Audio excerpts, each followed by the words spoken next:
Another cup of Maxwell House coffee, George? Sure. Pour me a cup, Gracie. You know, Maxwell House is always good to the last drop.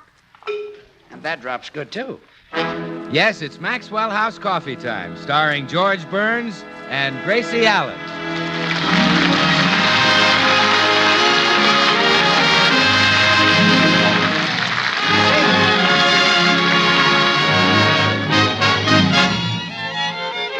With yours truly, Bill Goodwin, the music of Meredith Wilson and his orchestra, Walter Tetley, and our happy postman, Mel Blanc.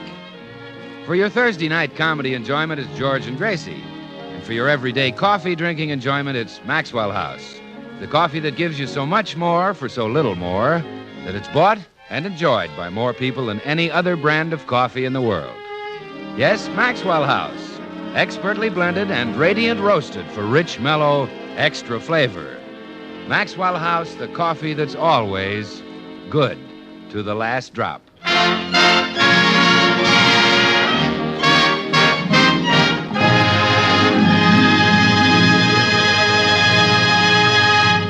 As we look in at the Burns home today, we find Gracie on the telephone talking with her friend Blanche Morton. I'd love to go Christmas shopping with you, Blanche, but I've already spent the allowance George gave me. Oh, sure, George will give me some more money. All I have to do is tickle him in the ribs with a gun. Say, Blanche, how do you get money out of your husband? Wait on him, huh? Bring him his pipe and slippers. Well, I've never tried that pipe and slipper routine on George. Maybe it'll work. Uh-oh. Here he comes down to breakfast. I'll try it and call you later. Goodbye. Good morning, Gracie. Breakfast ready? All ready, darling. Sit down and let me take off your shoes.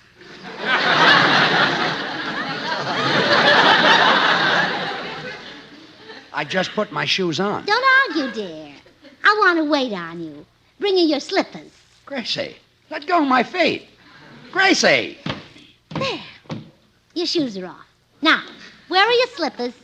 I don't know. Neither do I. What else can I do for you? Not a thing. I'd like to eat my breakfast. I know. I'll bring you a pipe and fill it with tobacco. I don't smoke a pipe. I smoke cigars. I'll fill them with tobacco. That stuff they're filled with now is awful.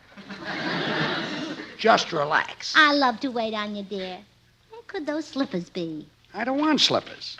I want a couple of fried eggs. Won't they be awfully messy to walk on? You better wear slippers. I plan to eat them. Eat the slippers? Oh, now, Joe. Look, let's start all over again, shall we? Good morning, Gracie. Breakfast ready? All ready, darling. Sit down and let me take your shoes off. My shoes are off. I'm ready to eat. You going to eat with your feet? Yes. Let me feed you. I love to wait on you, dear. Would you like something on your bread, maybe marmalade? Marmalade is fine. Or maybe you'd rather have jelly. I love jelly. I can open some preserves. That's okay. Maybe you'd rather have peanut butter on it. I'll eat it raw. With nothing on. Oh, George, you'll get cold.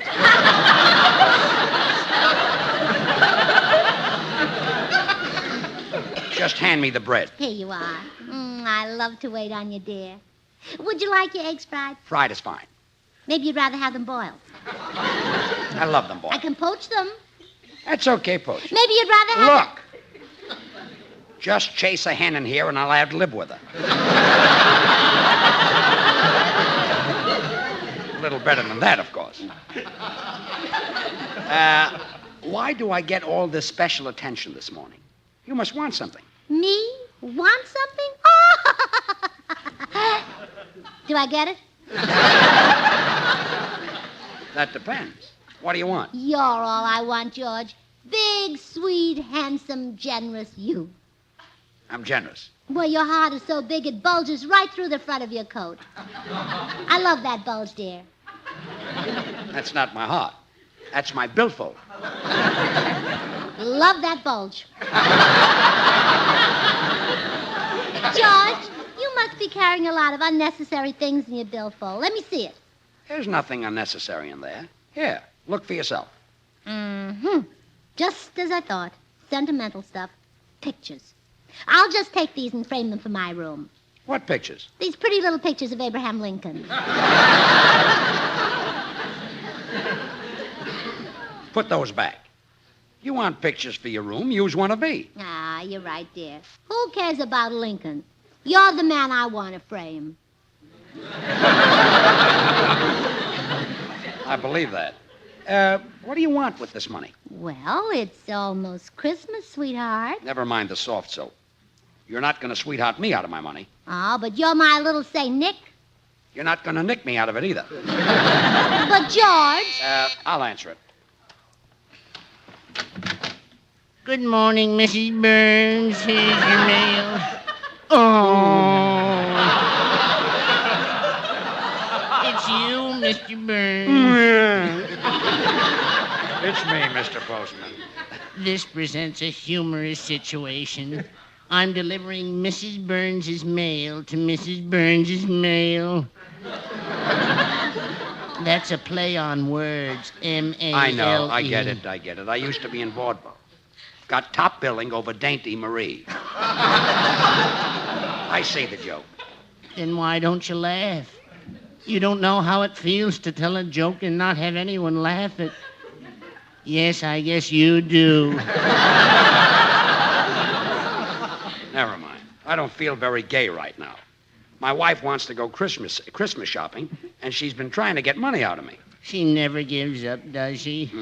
How about you? Has your wife started hitting you for money yet? No, same old reason, just for fun. I mean, has she been asking you for money? My wife never asks me for money. We operate on a strict allowance plan. That's a good idea. Yes, she allows me 10 cents a week. You mean she takes charge of your check, Mr. Postman? Every payday. It's kind of silly to call it a civil service check. Once she's got it, she isn't civil, and I get very little service. I guess it's the way with most women. The husband does the work, and the wife gets the money. Yes, you lucky exception, you. Well, goodbye, Mr. Burns. Remember, keep smiling.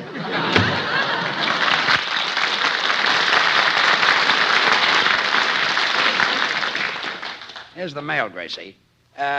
Where were we before the postman came? Oh, I was trying to get some money to buy you a Christmas present. Oh, yes.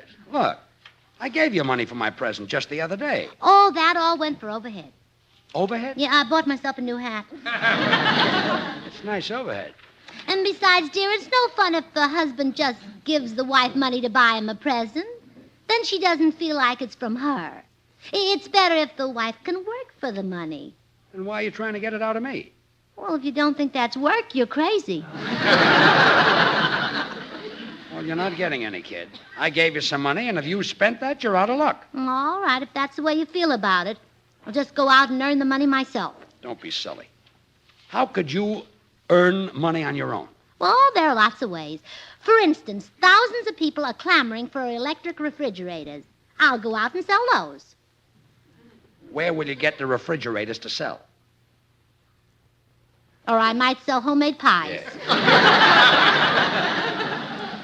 You'll make the pies? Yes. My family still talks about a coconut pie I made once. It had the loveliest brown crust. It looked just like a basketball. The crust was shaped like a basketball? Sure, to fit the coconut.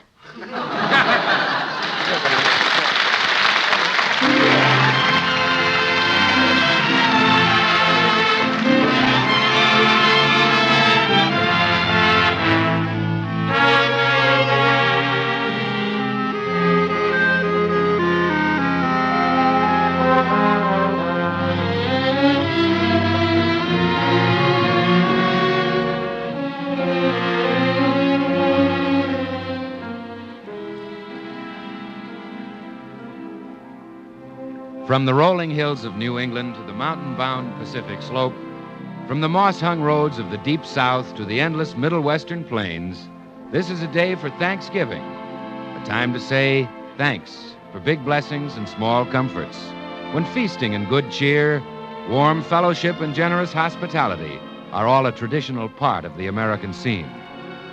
The makers of Maxwell House are glad that their coffee, too, is a real part of the American scene on this Thanksgiving Day, and they hope that their unceasing efforts to bring you fine coffee will continue to add enjoyment to your Thanksgiving and to every day throughout the year.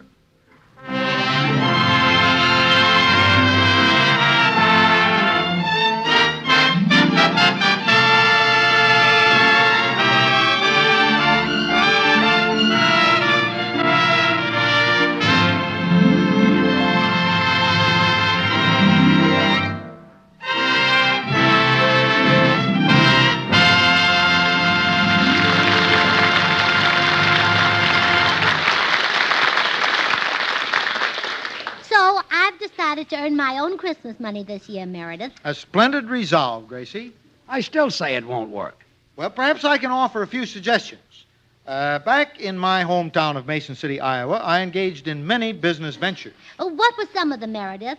Well, when I was 7 years old, I entered into a contract with the Oh-So-Blue Bluing Company, whereby if I sold 1,000 packages of Oh-So-Blue Bluing, I would get a cowboy suit absolutely free. Oh, and how did you make out? I have only 10 packages left, so I should be getting my cowboy suit any day now. Ought to look great on you, too. Well, then later, Ought to look swell. George, all I wanted to say was that a little later I became the agent for a feed guaranteed to put weight on a pig, and another feed guaranteed to make a hen lay eggs. But apparently I got the feeds mixed up. The hen put on weight. And the pig? Just sat on a nest with a strained look on his face.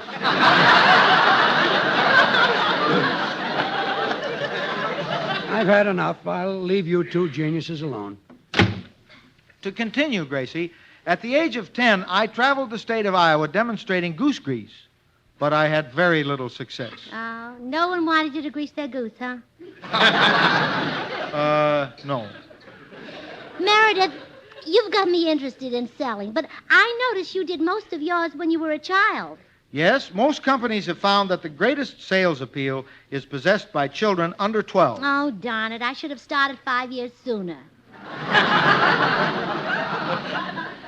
Gracie, perhaps you can go to a nearby school and hire some lad to do your selling for you. Hey, that's a good idea. Now, let's see.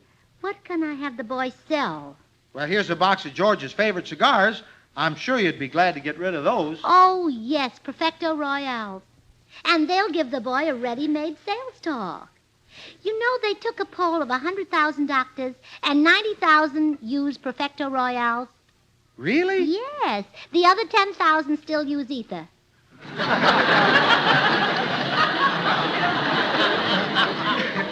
Well, good luck, Gracie. Thanks, Meredith. I'll go right over to that school in the corner and pick out my junior salesman.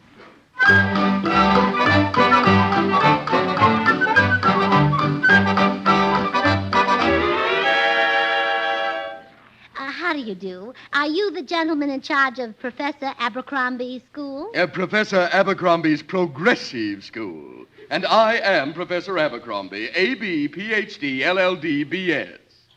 What a strange way to spell Abercrombie. Those are my degrees. Oh. I suppose the children are busy studying their lessons now. Lessons? Oh, we don't give children lessons at a progressive school. It might warp their little personalities. We let them make their own decisions. Uh-huh. Isn't that a little confusing? But not at all. This morning, 900 out of 1,000 students made the same decision. What was it? They decided to stay home. Well, what I came to see you about, I thought one of your pupils might be interested. When I catch you, I'm going to kill you. Oh, my, who's that? Oh, that's Willie Walsh. He's chasing the janitor again. Yeah, when I catch you, I'm going to kill you. When I catch you, I'm going to kill you. I'm going to kill you. You hear me? He will, too. He's a progressive little fellow. And you won't stop him? Oh, gracious, no. He might sulk. And now, what were you saying? Well, I thought one of your pupils might... Oh, what was that, Professor? I presume that the children have blown up one of the classrooms. Either the third or fourth grade. Both groups are very progressive. Oh, Yes, they must be. Ah, what a pleasure it is to encourage the impulses of these little ones, to watch them bud and blossom. In the years to come, I'll visit them and see what they've made of themselves. But it's such a long trip up to Alcatraz. You lack the progressive attitude, madam. Now, what were you saying? Well, I thought one of your pupils might like to work for me today and make some money. Oh, I know just the lad. I'll have him sent in. Will you send Charles Miller into the office, please? Now, just why did you pick him, Oh, Professor? young Charles is a very, very ambitious lad. Already he has a thriving little business of his own. Oh, how wonderful. What does he do? He's a bookie. Gives all his little playmates track odds. My goodness. You let him take bets on the races? Oh, a child must not be repressed. I'm here to help him develop his personality. Also, I've had 3 straight winners. And here he comes. Oh, he's a cute little tout. Hello, Charles. Hello, stupid. Hey, Charles, this lady has a business proposition for you. Let's hear it, lady. Well, now, I'd like you to sell these cigars from door to door. Then meet me across the street and we'll divide the money. Okay, you got a deal. By the way, Charles, did that explosion take place in the 3rd grade or the 4th grade? The 3rd grade. Thanks. You're welcome, stupid. Well, there goes the 4th grade. Oh, this is too progressive for me. Let's get out of here, Charles.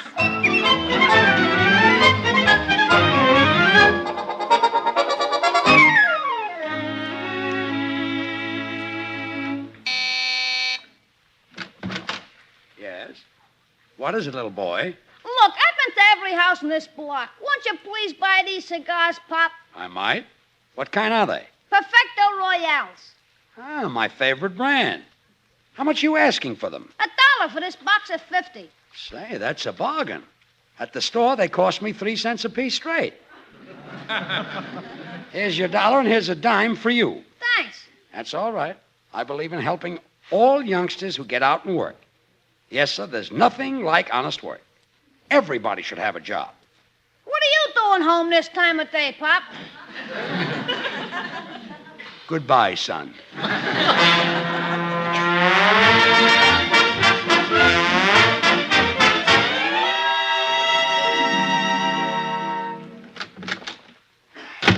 Hello, George. Oh, you're back.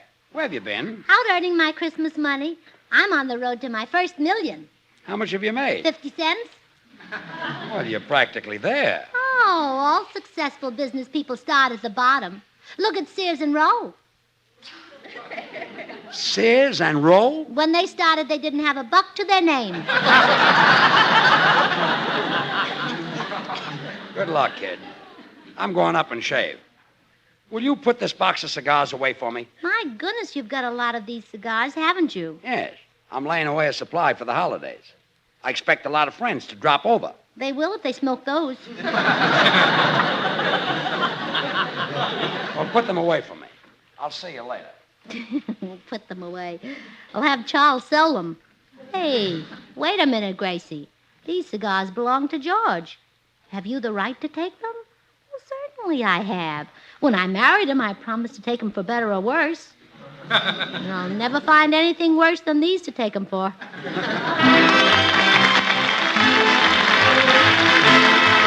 It all depends on you, Meredith Wilson and his chiffon music.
I've got another box of cigars. Do you think you can sell them? Sure, I found a sucker who really likes these weeds.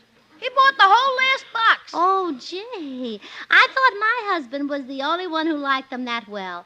Tell me something about this man. Well, I knock on this door, and out comes a funny-looking little shrimp. Uh-oh. With a pot tummy. Uh-oh. And big feet. Uh-oh. And he buys the cigars and gives me a dime tip. Oh, for a minute I thought it was George. I'll be right back, lady. He's a bright little fella. Go into the business with him. Hi, babe. Going my way? Oh, why, Bill Goodwin. Gracie, I didn't know it was you. Oh, shame on you honking at girls. Well, I washed my horn this morning, and I can't do a thing with it. Bill, where do you take girls when you pick them up? Well, first, they always want to go to a drive-in. I have yet to pick up a girl who isn't hungry. Oh, they're not hungry, Bill. They just want to get hold of a knife to defend themselves. Not true. You out for a little fresh air, Gracie? No, I'm here on business, Bill. I'm trying to make enough money to buy a Christmas present for the most wonderful man in the world. Oh, Gracie, just send me a card. Oh. No. It's not for you, it's for George. What do you think would be a nice present for him? Well, let's see. Why don't you get him a new shaving mirror and paint it black? But if I paint it black, he can't see himself. He might cut his throat. Well, if he keeps on seeing himself, I know he'll cut his throat. You're no help at all, Bill. You just haven't got the Christmas spirit. Well, I have too. I've spent the whole week choosing gifts for my 3 best girlfriends. Oh? What are you giving them? Well, the first one's crazy about perfume, so I went to every exclusive gift shop, but I just couldn't find a scent exquisite enough for her. Finally, I got it. Oh, I'll bet it's imported from France. Is it Carnet du Pau? No. Suivez-moi? No. Nuit du Noël? No. Well, what is it? Maxwell House Coffee. Maxwell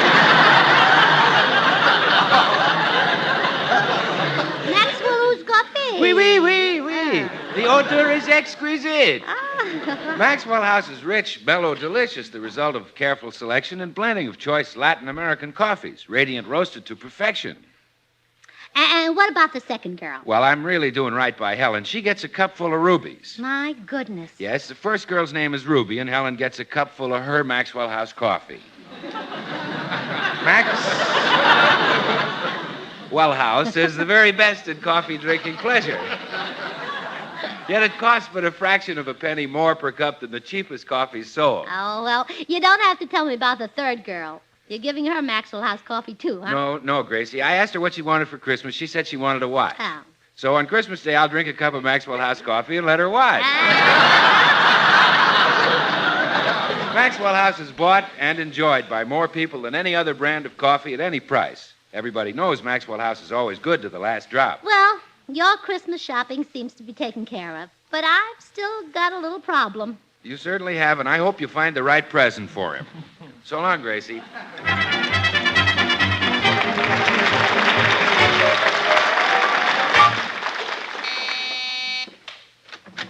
Yes? Oh, it's you again, son. Got some more of those cigars? Here you are, Pop. $1 a box. This is great. How can you sell them so cheap? I got a dame supplying them to me. She probably swipes them from her husband. Yeah. Some women are really married jerks. Yeah. They certainly do. Well, here's your $1 and another dime for yourself. Now, don't spend this dime foolishly. If you hang on to your money, you'll grow up to be a substantial citizen like me. Here's your dime back, Pop. Goodbye, son.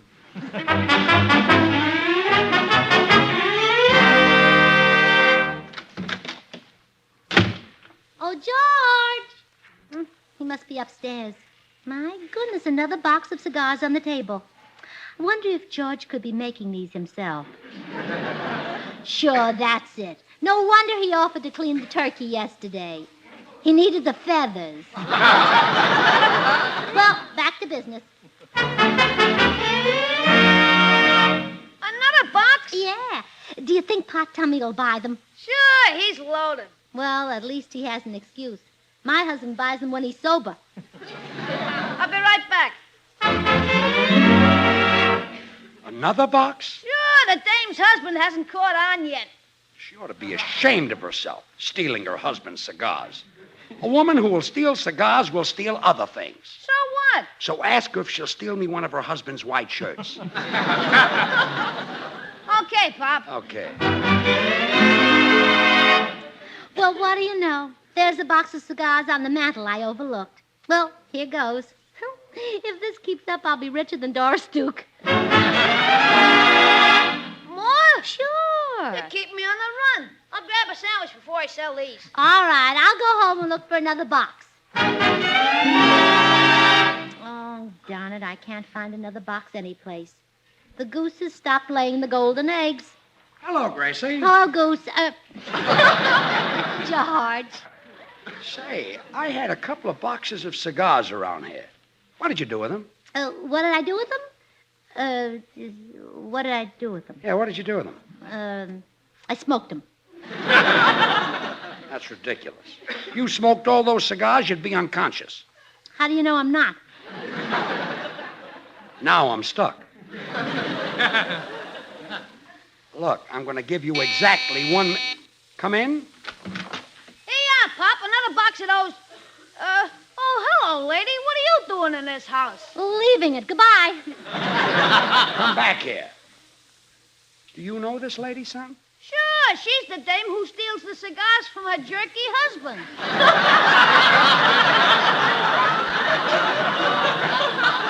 That's you, George. And then she brings him to me and says, here's another box to sell to old Pot Tummy. That's you, too, George. She takes 50 cents and I take 50 cents. So that's how you're earning your Christmas money. Selling me my own cigar. Making 50 cents on every box. Yes, dear. Paying this innocent child 50 cents to sell them to me. Yes, dear. That was a mistake. It'll never happen again.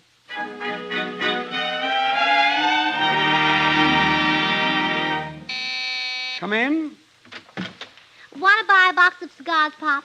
Only $1. Gracie, you're selling them now? Well, sure, this way I keep the whole $1. I cut out the middleman. I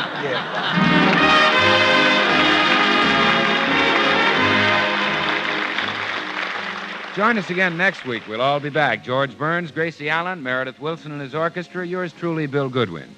The George Burns and Gracie Allen Show is written by Paul Henning and Keith Fowler. Until next Thursday, good night and good luck from the makers of Maxwell House, America's #1 preferred brand of coffee. Always good to the last drop. Well, I'm glad you're out of the tobacco business, Gracie. Oh, but I'm still going to earn my own Christmas money. I'm going to give Spanish lessons. You know Spanish? Oh, sure, I know a whole sentence. No voy a tocar el piano hasta que ponga usted carbón en el fuego. What does that mean? That means I will not play the piano until you put coal on the fire. But nobody would ever say that. Oh, no? What if President Truman and John L. Lewis happened to meet in Spain?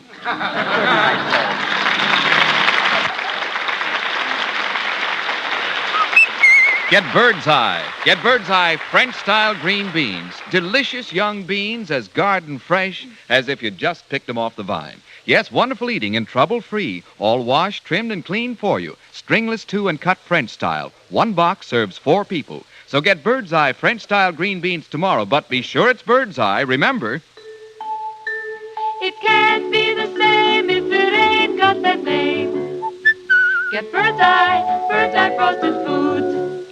This is NBC, the national broadcasting company.